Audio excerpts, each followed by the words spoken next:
एक रात में लेटा हुआ था। वह सोने की कोशिश कर रहा था, मगर उसे नींद नहीं आ रही थी। वह करवटें बदल रहा था कि किसी तरह से सो जाए, मगर उसे नींद नहीं आ रही थी। फिर वह अपने बिस्तर से खड़ा हुआ और कपड़े पहने और फिर गाड़ी निकाली और ड्राइविंग करता हुआ दूर निकल गया। चलते चलते काफी दूर जाकर उसे एक चर्च दिखाई दिया। फिर दिल में आया, क्यों ना चर्च में जाकर थोड़ी देर प्रार्थना कर लूं, खुदा के वचन को पढ़ लूं, ताकि दिल को कुछ सुकून मिले।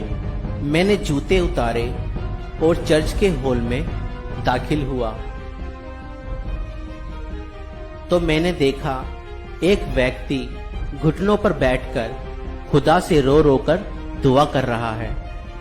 वह उसे देखकर सोचने लगा, यह शख्स अकेला इतनी रात में चर्च में बैठकर घुटनों पर आकर रो रो कर दुआ कर रहा है।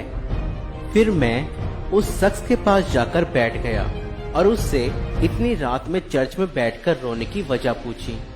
फिर उस शख्स ने जवाब दिया कि मेरी बीवी का ऑपरेशन है, मुझे पैसों का इंतजाम करना था, मगर अब तक पैसों का इंतजाम ना हो सका। उस शख्स ने इससे पूछा, तुम्हें कितने पैसों की जरूरत है? यह शख्स कहने लगा, मुझे 10,000 रुपयों की जरूरत है। उस शख्स ने अपनी जेब से पर्स निकाला और कुछ पैसे देते हुए कहा, भाई ये रख लो, खुदा तुम्हारे लिए मार्ग खोले और तुम्हें आशीष दे। वह शख्स कहता है, जैसे ही मैंने 10,000 रुपए दिए, मेरे दिल में बड़ा सुकून हो गया और मैं सोचने लगा कि मुझे इस व्यक्ति की मदद करने के लिए ही भेजा गया है।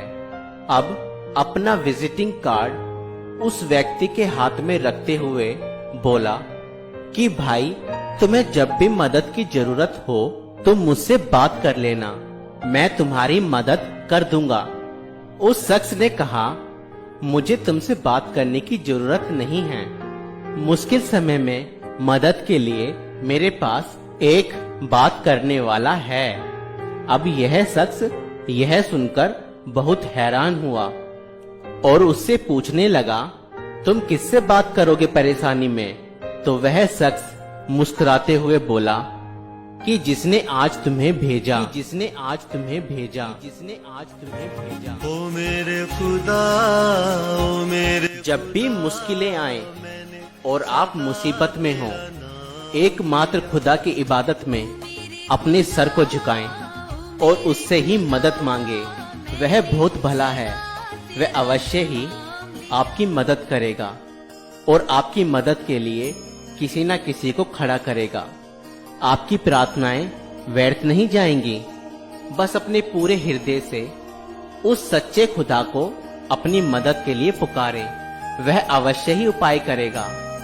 किसी इंसान पे भरोसा ना करें, एकमात्र खुदा पर ही अपना भरोसा रखें। हमारा जिंदा खुदा हमारी मुश्किलों को हल करने वाला है, वह हमारी प्रार्थनाओं को सुनता है।